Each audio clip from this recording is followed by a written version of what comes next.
극경계 무상심신민묘법 백천만금난조 하금문견 득수제 헌내열의 인시러 아이게 법장민은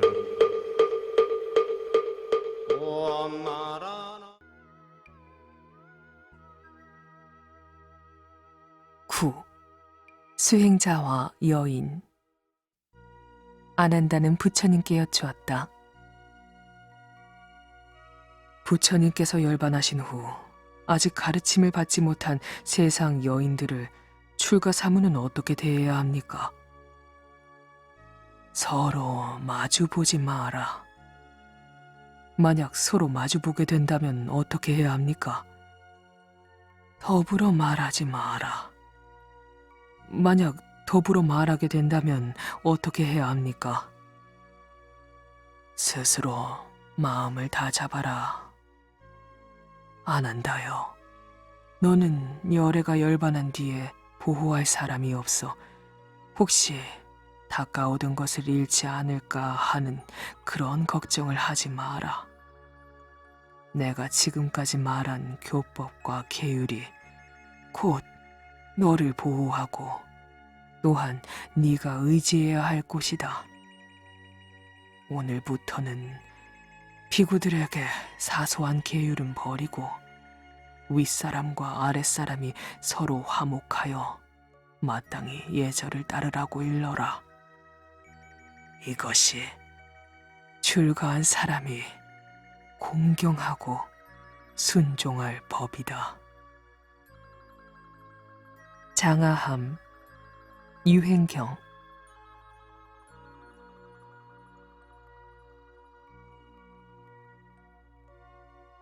10.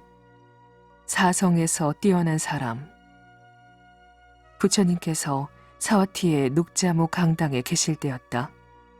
브라만 출신으로 부처님께 귀의하여 출가한 와세타와 바라드와자에게 부처님께서 물으셨다.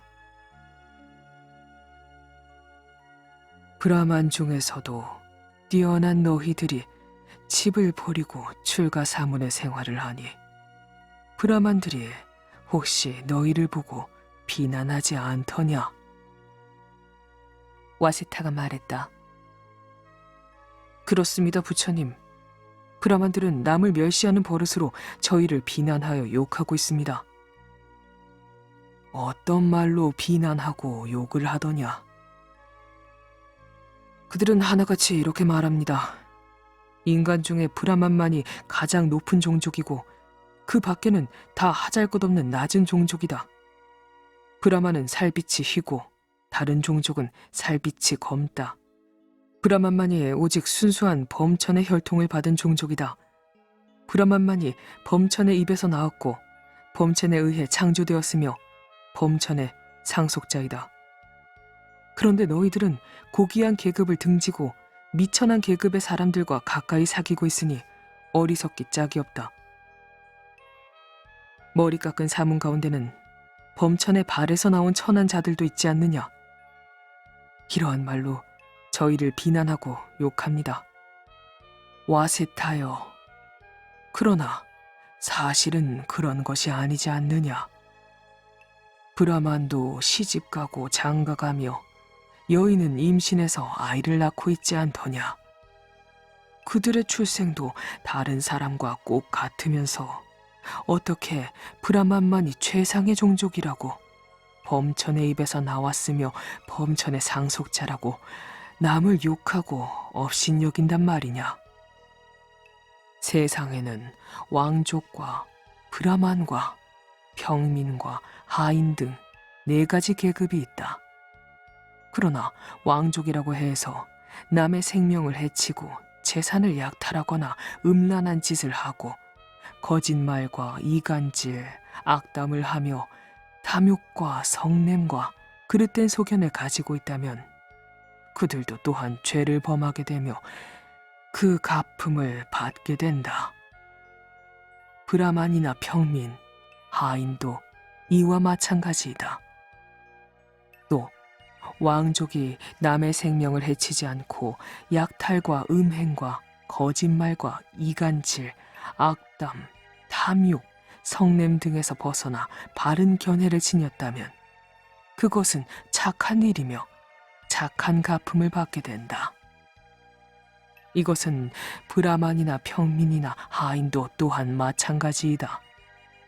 그런데 브라만만이 최상의 종족이요 나머지는 미천하다고 주장하는 것은 지혜로운 사람으로서는 받아들일 수 없는 일이다.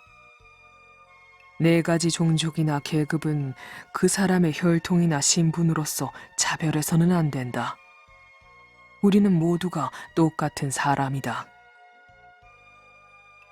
누구든지 번뇌가 없어지고 청정한 계행이 성취되어 생사의 무거운 짐을 벗어버리고 완전한 지혜를 얻어 해탈의 도를 이루었다면 그 사람이야말로 사성 중에서 가장 뛰어난 사람이라고 할 수 있을 것이다. 왜냐하면 진리만이 이 세상에서 가장 높은 것이기 때문이다. 그 태생이 다르고 이름이 다르고 성이 다르고 가계가 다르더라도 너희가 출가하여 집을 버린 수행자가 되었을 때 저 브라만들이 너희는 무엇이냐고 묻거든. 우리는 샤꺄족의 자손이다. 샤꺄 무니의 진정한 아들이다. 우리는 그의 입에서 나왔으며 법에서 났으며 법의 상속자이다 라고 대답하라. 너희는 열애를 의지하여 새로 얻어 성취된 청정한 계행의 몸이요 선정의 몸이요 지혜의 몸이요 해탈의 몸이요 해탈지견의 몸이기 때문이다. 장아함 소연경 10일 사문의 과보. 부처님께서 많은 제자들과 함께 라자그리하의 신이인 지와가의 소유의 암바동산에 계실 때였다. 마가다의 아자따 사또왕은 4월 보름날 밤에 몸과 마음을 깨끗이 하고 궁전 누각에서 밝게 떠오르는 달을 바라보고 있었다. 그는 곁에 있는 신하들을 돌아보며 이 밤에 덕이 높은 사문이나 브라만을 모시고 설법을 들었으면 좋겠다고 했다.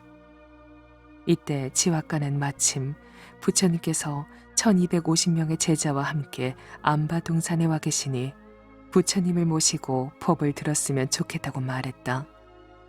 왕은 지와가의 말을 듣고 곧 암바동산으로 갔다.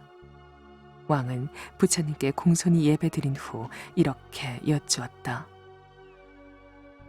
부처님, 이 세상 사람들은 여러 가지 기술과 직업을 가지고 있습니다.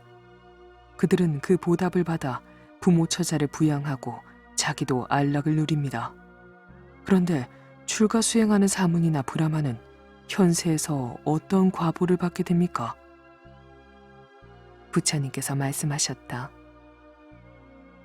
여기 왕을 섬기는 한 사람의 종이 있다고 합시다. 그는 왕을 위해 부지런히 일을 할 것이요.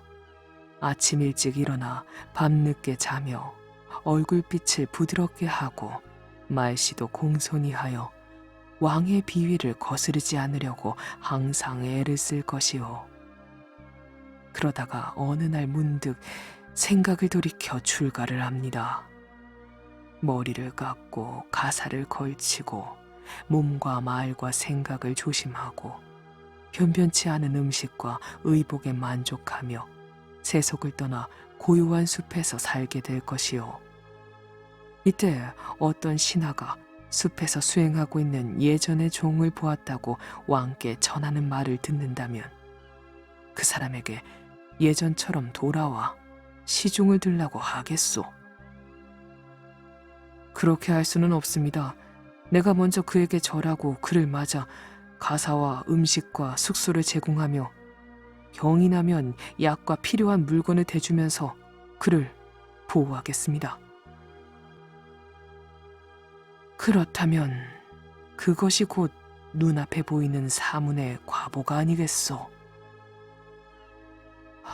그렇습니다. 그것은 분명히 눈에 보이는 사문의 과보입니다. 기가 니까야. 사만야 팔라숫다.